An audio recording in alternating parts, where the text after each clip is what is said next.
True Crime Fix is a podcast with adult themes and graphic descriptions of crime which may not be considered suitable for all ages. Please use your discretion when listening. All research has been conducted using material in the public domain, and some opinions may not be that of the author or the host. Please remember that all victims are someone's loved one, and all episodes are recorded in the utmost respect of their memory. You're listening to the True Crime Fix podcast with your host, Steve.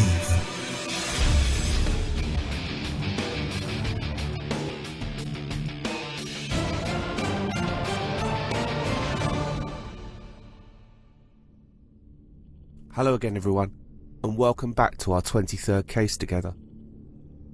Please note that this is the second part of a two-part episode, so please make sure that you have listened to episode 24 first, or you'll get slightly confused.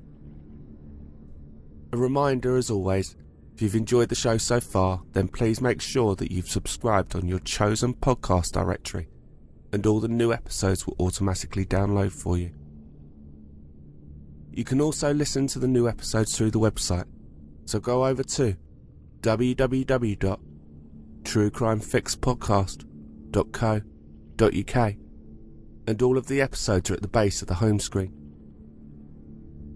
The episodes are also available now on the True Crime Fix channel on YouTube, so please spread the word as far as possible. So when we left the case yesterday, it was Wednesday the 4th of November 1996, and Lee Harvey's partner, Tracie Andrews, had just concluded the press conference appealing for witnesses for the attack on Lee. So without further ado, this is your True Crime Fix.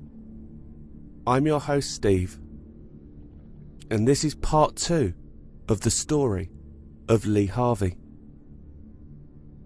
On the day after the press conference, Detective Sergeants Mick O'Donnell and Brian Russell, who had been designated family liaison officers, went to the Harveys' house to take their statements and update them on the case. 2 people had come forward after seeing the press conference and reading the newspapers, providing a major breakthrough.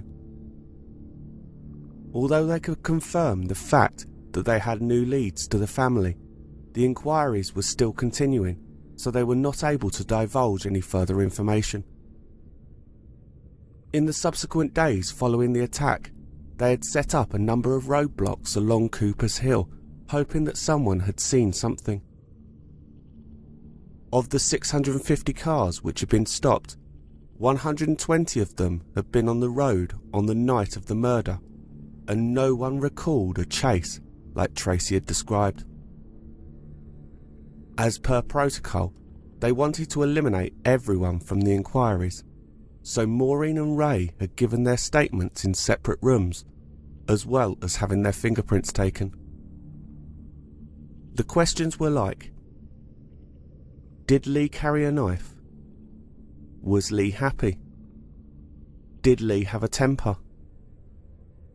Maureen informed the police that the only knife that she knew Lee to have was a Swiss Army knife which he had had since the age of 13. The leader of the Boys Brigade group had purchased one with the permission of the parents for all of the boys in the troop. As far as she was aware, the knife was in a memorabilia box which Lee had taken to Tracy's house. So what do we know about Tracy? Tracie Marguerite Andrews was born on the 9th of September 1969, so was 2 years older than Lee. She had attended Bridley Moor High School in Redditch and left with 6 CSEs. She left with the ambition of becoming a nurse and joined the youth training scheme to look after the elderly. She had met her first serious boyfriend when she was 17, and he was the father of Carla. She had left him on her 22nd birthday. 2 years after, Tracie and Carla moved into a council-owned maisonette in Alverchurch, and she started selling hair and beauty products on a market stall in Birmingham, proudly declaring that the other market traders would call her the tart with a cart. Maureen Harvey, in her book, described a number of occasions where Tracey would be proudly openly sexual when talking about herself. As described in the last episode, there was an incident where she grabbed Ray's hands to touch her newly enhanced breasts. There was also a second incident when she was discussing dropping out of the nursing course. She said to Maureen, "I couldn't bear to see anyone in pain. It's a shame really, because I look great in a nurse's uniform." As Tracey is not the star of our episode, I'm going to move on from her. Following the statements being taken from the family, the same two police officers headed over to Tracey's mum's house, where Tracey was staying temporarily, to ask her a few more questions. When they got there, her mother had mentioned that she was upstairs in her bedroom. D.S. Russell knocked on the door, and when there was no response, he opened it to find Tracey on the bed unconscious. She had taken an overdose of about 200 pills. She was rushed to Alexandra Hospital in Redditch, where they pumped her stomach. She was now out of the woods, but she had clinically died twice on the journey over. They found a note in her bag which was addressed to her daughter. She said that she was sorry and wanted to be with Lee. The police were now keeping watch on her in case she tried it again. Maureen was told about what had happened by the police officers who had been with them a short time earlier, and went to the hospital with Ray to see Tracey. Once Tracey had come round and was able to see visitors, Maureen and Ray sat by the side of her bed. Tracey grabbed Maureen's hand and said, "I'm really, really sorry for what I've done." When they left the room, Ray said to his wife, "She is as guilty as hell, Maureen. That's as close to a confession as you're ever going to get." Tracey ended up staying in hospital for 2 days, recovering from her bid to take her own life. Ray's suspicion was confirmed on Saturday the 7th of December, when D.S. Johnson called and said that he had some information for them which he could not tell them over the phone. 20 minutes later, he arrived at the Harvey's house. "I don't know whether you're aware of this," the detective said, taking a seat in the living room, "but Tracey is being discharged from hospital this morning. And as I speak," he said, checking his watch, "she has been arrested in connection with Lee's murder. I cannot tell you too much, but the witnesses who responded to our appeal are a couple who saw Lee's car travelling along the lane which led to Cooper's Hill, and Tracey is now our main suspect." For the next 11 days, Tracie Andrews remained under police guard at the Reeside Hospital psychiatric facility on the outskirts of Birmingham. A couple of days later, Andrews' ex-partner, Andy Tilson, made contact with the Harveys about testifying at the trial. He described about a time when she had attempted to attack him with a bread knife after a row. "She really lost it with me. If I hadn't managed to get the knife off of her, I'm not sure I'd have been here. Nothing I did for Tracey was ever good enough. She smothered me with her insecurity and just wouldn't leave it if she felt ignored." At 10 p.m. on the 19th of December 1996, Tracie Andrews was charged with Lee's murder at Redditch Police Station. Her solicitor, Tim Robinson, made a statement on Andrews' behalf outside, which was televised. I quote,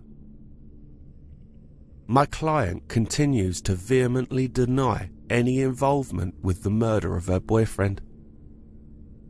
I don't believe the police are looking for anyone else in connection with the death, and that is the case they are putting to Miss Andrews.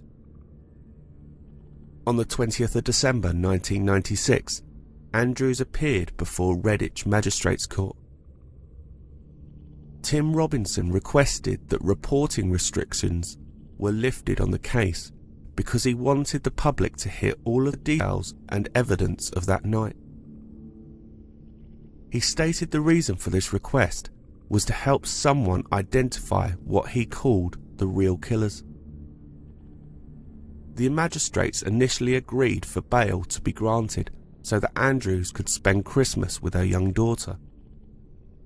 Further submissions were made from the prosecution to the magistrate, saying that while she was on bail, she could attempt suicide again.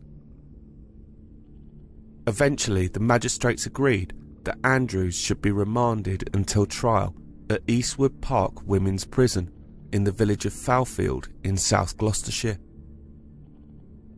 On the 23rd of December, however, Tim Robinson appealed the decision and the case was heard at Oxford Crown Court. Despite the CPS's objections, the bail was granted as long as she stayed with her mother Irene and stepfather Alan. On the 7th of February 1997, Lee Harvey was laid to rest. His funeral took place at St Nicholas Church in Kings Norton. The church had always had happy memories for the family, as Michelle and her husband Steve had got married there. It was, on the other hand, in a sense of twisted irony, also going to be the church that Lee planned to marry Tracey in June of 1997. Now everyone was congregated to say goodbye to him. More than 350 people turned up to pay their respects to Lee. His mates from West Midlands Travel turned up to the church driving the number 35 single-decker bus, the one that he drove so proudly. It had a large photograph of Lee on the front. His daughter Danielle's wreath was the most prominent, with Dad spelt out in white roses. The message inside saying, "To Dad, have a wonderful day in heaven. Love you and miss you." The family had decided that the funeral would be too difficult for her, so her grandfather on Anita's side took her to the zoo instead, whilst Anita attended the service. 6 of his closest friends were pallbearers, and the coffin was covered in the blue and white of his beloved Birmingham City Football Club. The Reverend Eve Pitts conducted the ceremony, stating to the congregation, "I pray and trust that what we are thinking about in our grief must not overwhelm us. We must recall the years of happiness Lee brought to so many." On Wednesday the 19th of February 1997, Tim Robinson presented a photo fit of a man who he claimed was called Jez, who Andrews claimed to be one of the killers. According to the lawyer, Jez had been driving the Ford Sierra and had also been behind another road rage attack on a company chairman. He claimed he had a signed witness statement to this fact. A dangerous psychopathic knifeman is still at large in the Birmingham area, Tim Robinson said dramatically. The picture, coincidentally, was familiar. The photo fit, which had been comprised with a London firm, had a striking resemblance to Detective Sergeant Brian French, the first officer who Tracie Andrews had seen on the night of the murder. When the press contacted West Mercia Police for a comment on the potential new evidence, the police declined to comment. Just a word of note here, my dear listeners. It appeared as if the Harvey family was now being taunted by Andrews and her solicitor. to the extent that on the 27th of March, Tim Robinson applied to Worcester Crown Court for a variation of her bail conditions. She wanted to go on holiday with her family to Bournemouth on the south coast of England. This hurt the Harvey family in two ways. Firstly, they had had to spend the family's life savings on burying Lee and couldn't afford a holiday. But secondly, the person who was accused of killing their son was granted leave to go away. The British tabloids had a field day when they found out. There were reports of how she had sexual relations with a married man at the caravan park that she had attended. Tracie Andrews' trial began in Court 9 at Birmingham Crown Court on Wednesday the 1st of July 1997. Tracie Andrews was being represented by Ronald Thwaites QC, and David Krigman QC was prosecuted. Mr. Justice Buckley was the presiding judge. Andrews pled not guilty. David Krigman QC said Lee and Andrews had gone through a string of violent bust-ups in the 2.5 years that they'd been together. This is a pair who sometimes lived together and sometimes lived apart, depending on how much they were arguing. He continued, when the turbulence of their relationship became too much, Lee would move out and go back to his parents. He then described a row which started at Andrews' flat 6 weeks before Lee's death, when she told the police he'd thrown a VHS cassette at her. She was upset and telephone equipment had been broken. She complained that this had been done in the course of an argument earlier in that evening. There was also a television on the floor which she said Lee had dropped the night before. He also raised another issue in a nightclub. The argument had been so fierce that other clubbers had gathered to watch them. Later that same night, in the early hours, they were seen arguing in a lay-by by 2 police officers in a patrol car. A week after, the police were again called to Andrews' flat after a neighbour heard them rowing and Lee packing up his stuff. The evidence showed they both participated in the fights, but the crucial significance of this testimony was to underline the turbulent and explosive nature of their relationship. Mr. Krigman said even on the day of Lee's death, the neighbour living above Andrews' flat had heard an argument. He made sure to put emphasis on even the neighbour's hard-of-hearing mother-in-law had heard raised voices. He said that they had made up and gone to the Marlbrook pub and had a drink and then driven home.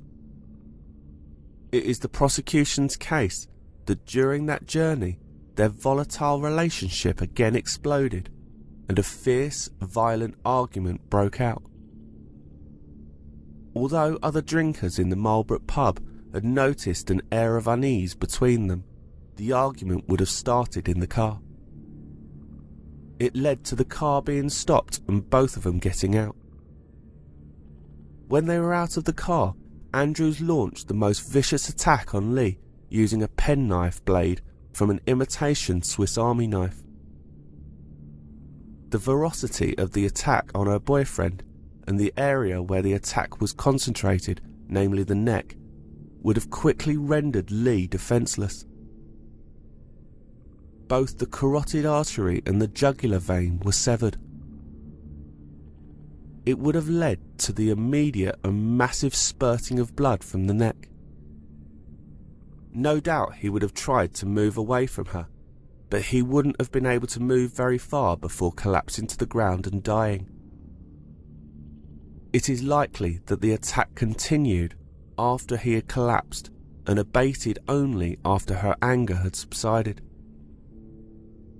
After the attack, she was to claim that the death had been caused by the occupants of another car during a driving dispute. The evidence showed unequivocally there was never another car. There was never some mystery murdering motorist. It was her. At the time, she was seen as a potential witness, but with hindsight, her activities at the hospital where she was taken to be treated for her facial injuries, which were inflicted by Lee in their final and fatal confrontation, may prove an explanation of how she disposed of the knife. She was allowed to go to the toilet alone when she got to the hospital, and a long time passed without her re-emerging. A nursing sister became worried and knocked on the door. Andrews said that she was alright and left the bathroom. During the 3 hours that she spent in hospital, she returned to the toilet several times.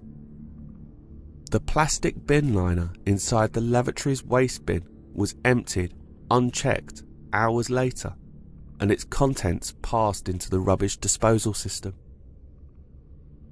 Mr. Quigman QC said that although the knife had not been found, DNA tests on the inside of Andrews' boot revealed a 2.5 inch by 1 inch blood stain.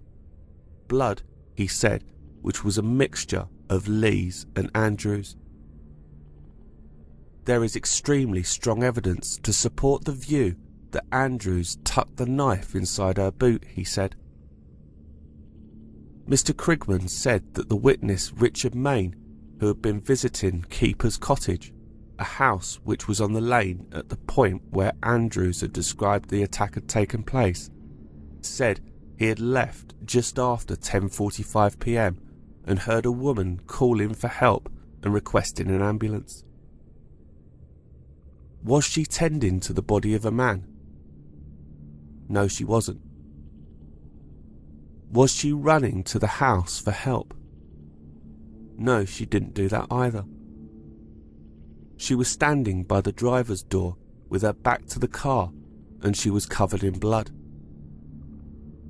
The defendant made no mention of Lee being stabbed by a pursuing motorist, and Mr. Main didn't hear another car speeding away, Mr. Quigman continued. He added the bloodstains found at the scene did not match Andrews' version of events. Lee was attacked and bleeding in a completely different location from where Andrews claimed he was attacked. Parts of the knife, a pair of blood-stained tweezers, and a spring from a pair of scissors were discovered near Lee's body. They had broken off from the murder weapon due to the ferocity of the attack. The hand which held the knife would also have been cut. Andrews' little finger on the right hand was found to be lacerated, which was examined by the doctor. The prosecutor also described how a clump of almost 100 hairs from Andrews' head, mostly still with the roots attached, had been found on the sleeve of her leather jacket. 3 other strands of her hair had been found in Lee's hand. There was also blood found on the back seat of Lee's car, which was inconsistent with the account that Andrews had given to the police.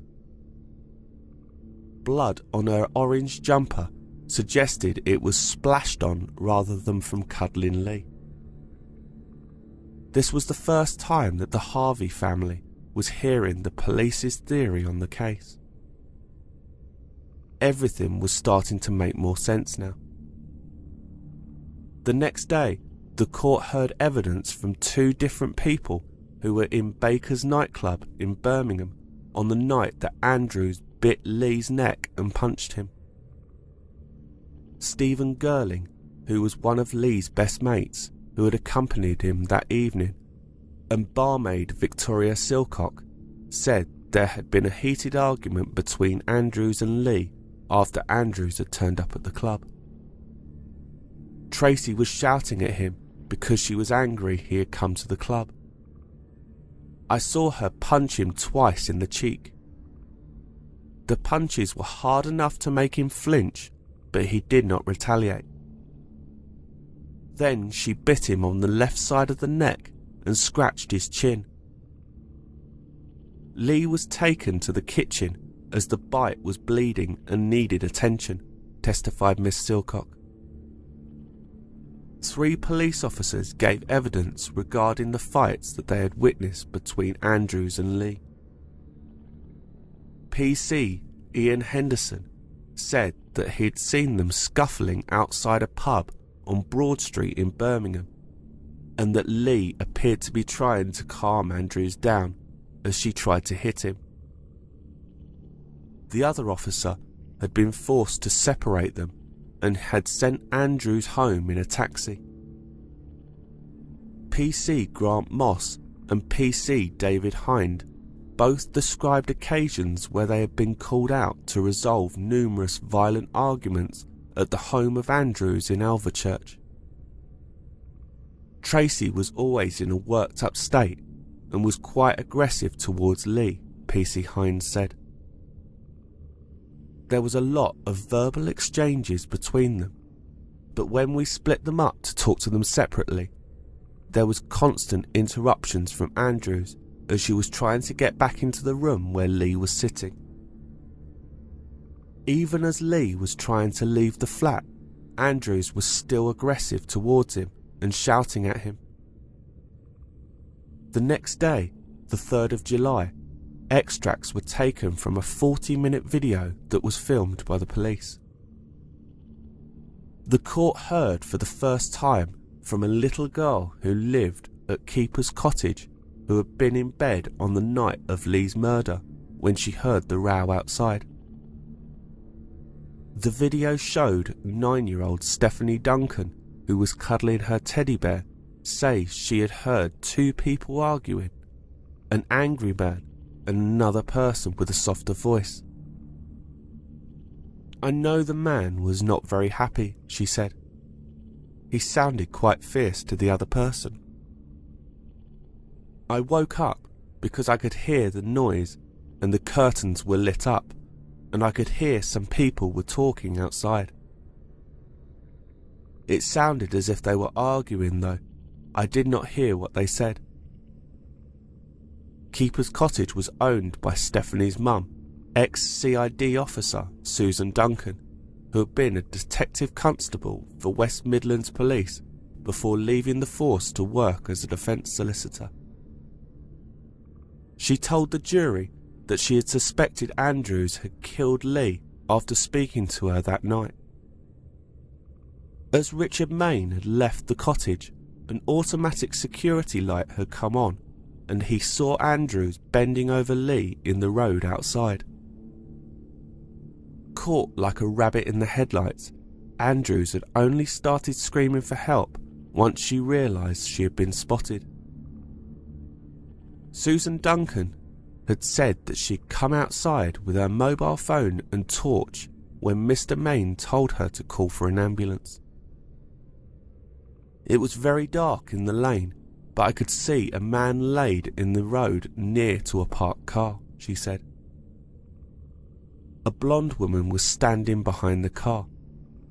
She was distressed and crying. The man wasn't moving, and I couldn't hear him making any sounds. There was blood everywhere. Miss Duncan said she would have definitely heard the sound of a car speeding away if there had been one.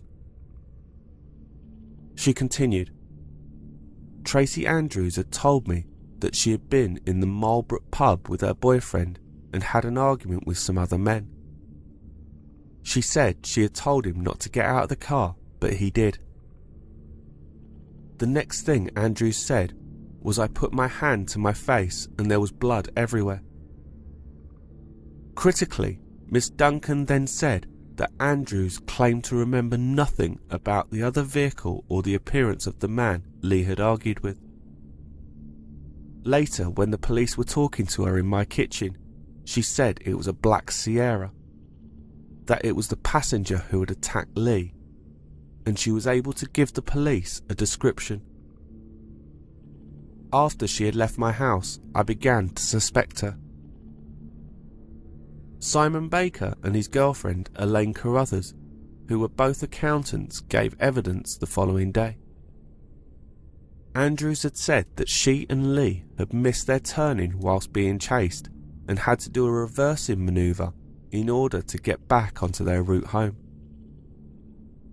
Mr. Baker said that he'd seen them travelling in the opposite direction and had seen Lee reversing, but Simon Baker and his girlfriend Elaine drove approximately 5 miles along the same route that Andrews had said she and Lee had taken, and both of them said that they had seen no other cars. Certainly not a dark Sierra in hot pursuit. I say that Miss Andrews' story is completely and utterly untrue. I would have definitely noticed another car. From the moment that I saw the Ford Escort, there was definitely no sign of another car behind unless it was a distance of 5 miles behind, Mr. Baker testified. Police driving expert Brian Seaborn told the court that overtaking was impossible at the spot where Andrews had claimed that the Sierra had got past. The combined width of the Escort and the Sierra was 5 inches wider than the lane. The driver being overtaken would have had to slow or stop to allow a second car to pass. Joanne Mitchell, a nursing sister at the Alexandra Hospital, described how Tracey had used the toilet containing a sink and a rubbish bin 6 times in 3 hours. Within 5 minutes of her arrival at the hospital, Andrews had spent between 5 and 10 minutes in there. I knocked on the door and had asked her if she was alright. I was worried she may have collapsed. When she came out, I noticed she had tried to clean herself up. By the time Andrews was discharged from Alexandra Hospital at 2:36 a.m, Sister Mitchell had said that she had visited the toilet a further 3 times, either using the excuse she had been drinking at the pub or was suffering from shock. Mr. Krigman said Andrews had thrown the knife in the toilet bin. However, by the time the police had suspected her, the bin had been emptied. Audrey May, a domestic supervisor at Alexandra Hospital, said that a cleaner would have removed the clinical waste bag between 7 and 8 a.m. later that morning when Andrews had been discharged. It was taken without examination to a holding bay and later that same day to the hospital incinerators. Dr. Whitwell was next on the stand to give the post-mortem results. She said that 2 of the wounds in Lee's neck had penetrated through the skull. Dr. Whitwell said that although it was not possible to know which one of the stab wounds had killed Lee, 1 had cut his carotid artery, 2 had hit the jugular vein, and 1 in the chest had gone through his breastbone. All of these wounds were significant. Ronald Thwaites QC attempted to make Andrews' defence one about being a victim of prolonged domestic abuse, but there was too much evidence to the contrary. On Wednesday the 16th of July 1997, Tracie Andrews took to the stand. To the surprise of everyone in the courtroom, during a discussion of Andrews' medical evidence following the abortion, Maureen had muttered slightly too loudly, "Lying bitch." At which point, Andrews flew into a rage, pointing at Lee's mother and screaming, "I want her out of here. I'm not going to put up with this whilst I'm giving evidence." The jury had seen how she had gone from being a quiet victim to exploding out of nowhere in anger. But had she shown her true colours? After the 4-week-long trial, the jury of 9 men and 3 women retired to deliberate. A side note, The trial came to a conclusion on Tuesday the 29th of July, and Lee and Tracie Andrews' wedding had been scheduled for the following Saturday. After 5 hours, the jury had reached a unanimous verdict. Tracie Andrews was guilty of the murder of Lee Harvey. Before Judge Buckley could pass sentence, Mr. Thwaites QC stood up to offer mitigation. The court may wish to believe this killing was a result of a spontaneous outburst of passion mixed with other powerful feelings which she converted into deadly actions. Lee Harvey has lost his life. The life of this woman is in ruins. She has a daughter of just 7. If Miss Andrews could turn back the clock, she would love to do so. Mr. Justice Buckley then began sentencing. The jury has found you guilty on very strong evidence of murder. Only you know precisely what went on that night, but we have all seen the awful consequences. Certainly, it has been a tragedy for all concerned, and I feel deeply for the families on both sides. There is only one sentence prescribed under law, and that is life. The police asked the Harvey family not to say anything outside of the court, as they had arranged a press conference at Steelhouse Lane Police Station in Birmingham city centre. They informed them that Andrews had kicked off following the sentencing in the court cell, and a police doctor had been called to sedate her. Tim Robinson, Andrews' lawyer, gave a statement to the waiting media. "We're very surprised by the verdict. Miss Andrews is devastated by it, as are her family. I've seen my client, and she is conducting herself with great personal dignity, as she has done so throughout the case. But she finds it hard to believe that she is in this position. There will be an appeal, but the grounds have not yet been decided. Miss Andrews has been convicted of murder, an offence which she vehemently denies, and which is largely based on circumstantial evidence. On the 6th of October 1998, Tracie Andrews' appeal was heard at the High Court in central London. It was presided over by Lord Justice Roth, Mr. Justice Laws, and Mr. Justice Butterfield. The appeal lasted 5 hours. Ronald Thwaites QC said that the press coverage had resulted in Andrews not getting a fair trial. The media had portrayed her as an aggressive woman who devoured men, a female terrorist, a firebrand, a knife woman. He admitted that many of the stories were a result of the defence team's decision to ask for the reporting restrictions to be lifted to help her case. Although he said that none of the stories had been in contempt of court, he said that the trial judge had seriously underestimated the risks of prejudicing the jurors, with the name being synonymous with unmitigated wickedness. Mr. Quigman QC denied that she had received an unfair trial, pointing out that the defence team had gone out of their way to tout the coverage in an attempt to make their client appear to be the victim. On the 14th of October 1997, Tracie Andrews lost her appeal, and the sentence of life with a minimum tariff of 14 years stood. Again, Andrews did not react well to the decision and was not at the judgment stage of the hearing, as again she had had to be sedated.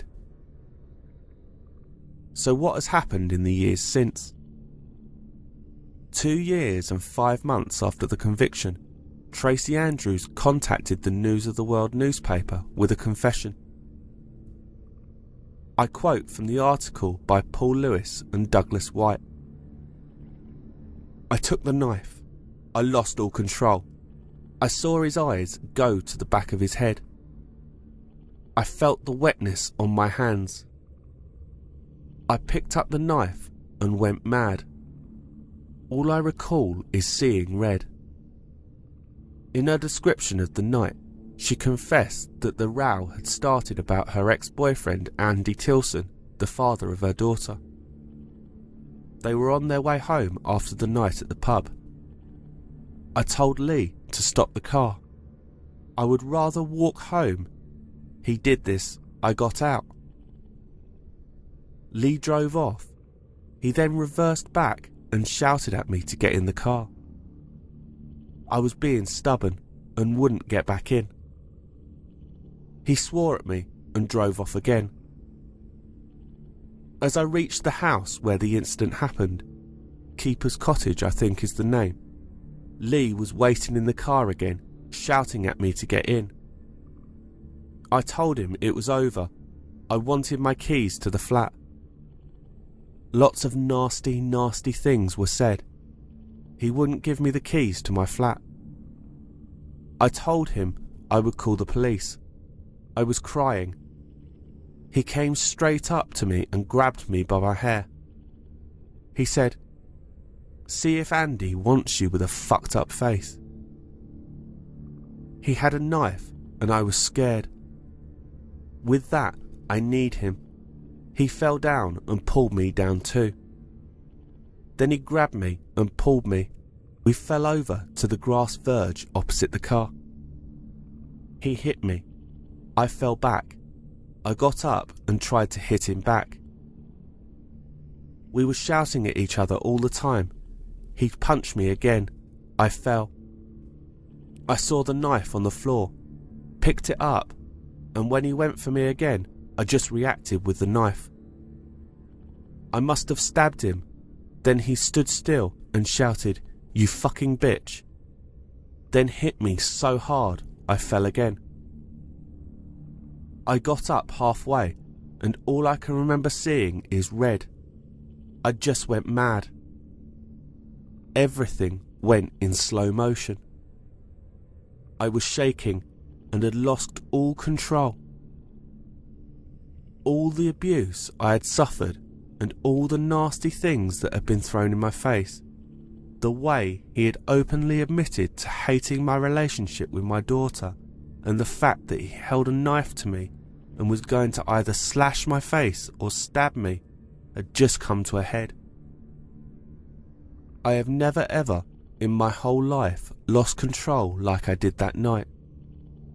I was going to be sick. I felt faint. I was so scared. I went back over to Lee and tried talking, shaking him. I could hear him breathing in a bad way. I saw his eyes go to the back of his head. I could smell this awful smell and felt the wetness on my hand. I went over to the car, holding on to the car door. I knew he was in a very bad way. I was on adrenaline and was trying to think straight. I knew I had to end my own life. How could I live with myself? I knew that the police would take me away. I was so scared, and there was my boyfriend who I loved laying in the road because of the stupid fight that had got out of hand. My whole life had ended. I think deep down I knew he wasn't alive. I went back over to Lee. He wasn't breathing. I knew I had to make it look as though we had been attacked. I got back up and went to the car driver's side. I saw the case for the knife on the seat. I picked it up. I went over to Lee and knelt down, took off my coat and put it over him. I was then hugging him and crying, shaking and thinking, what have I done? What have I done? I heard someone, so I shouted for help. A man came over from the house. I told him that we had been attacked. He then went off and came back with a torch. As it shone, I saw how bad Lee's neck was. I felt so sick, so ashamed, so scared, so very, very sorry. I hated myself and just wanted to die. I went numb. I saw something shining on the floor and picked it up. It was a piece of the knife. The man then went to the house to get help and blankets. I put the piece of metal in the case and then back down my trousers. I was in a state of shock as the ambulance came. I had been on adrenaline and now it was wearing off. All I wanted to do was go to sleep and not wake up, turn back time. I wanted Lee to get up and say he was alright, but I knew nothing was going to happen. I just wanted to die. I was holding on to Lee, telling him I was sorry. Why did he have to push me to do this? I was shaking and I wouldn't leave him. They took me into the house. I made up a story about us being attacked. I went to the hospital. I flushed the knife down the toilet. I was told that Lee had died. I went to the police station. I made the statement. I made it up as I was going along, trying to remember what I had told the police beforehand. I wasn't in the right frame of mind. Why didn't I just tell the truth? I don't know, scared of what would happen to me. I couldn't let my family, Lee's family, know what I had done. I hated myself so much. I still do. I did the press conference. I wanted to die before doing that, but I hadn't had the chance. I waited until the early morning and went to my flat. I got every tablet I could find. At my mother's house, I got all of her tablets. I wrote some notes as best I could for my family and my daughter. I told my mum a little later I was going for a lie down. I took all of the tablets along with the ones that the doctor had given me. It was a serious attempt to end my life. I was watched 24 hours a day in hospital and the police came to interview me. I just couldn't bring myself to tell the truth. I was petrified and felt so alone. All through questioning, I kept the story that I had told in my first interview. I nearly did say what happened and asked to speak to my solicitor, but I just couldn't bring myself to let it out. I knew I had to, but I couldn't. Then, at home, on bail, I tried again to take an overdose. This time hoping that something would happen. My family, Lee's family, were going through a nightmare.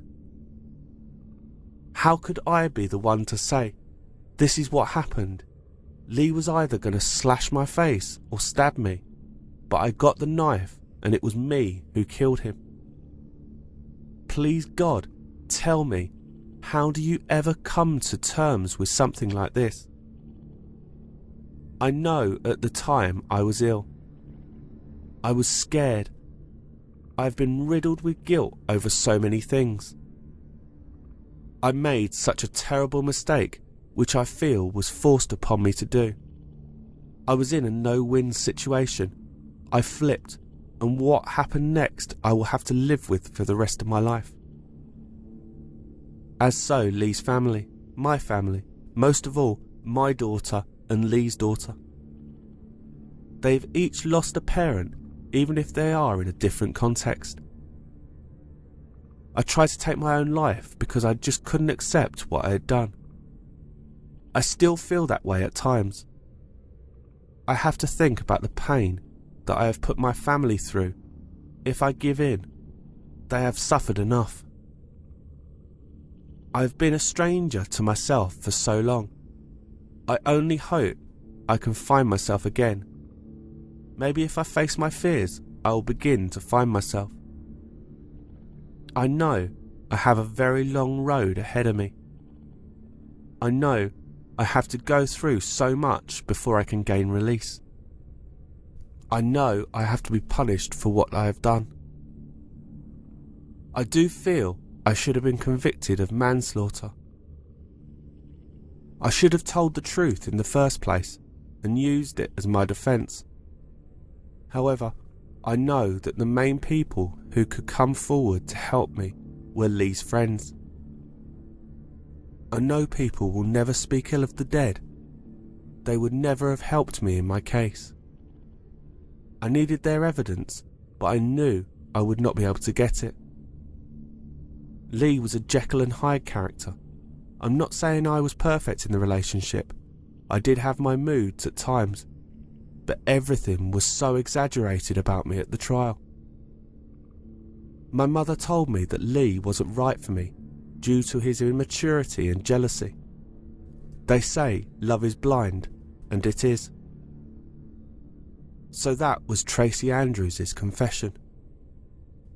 I usually try to avoid opinions on this podcast, but I could not help but notice again how even the confession was all about her.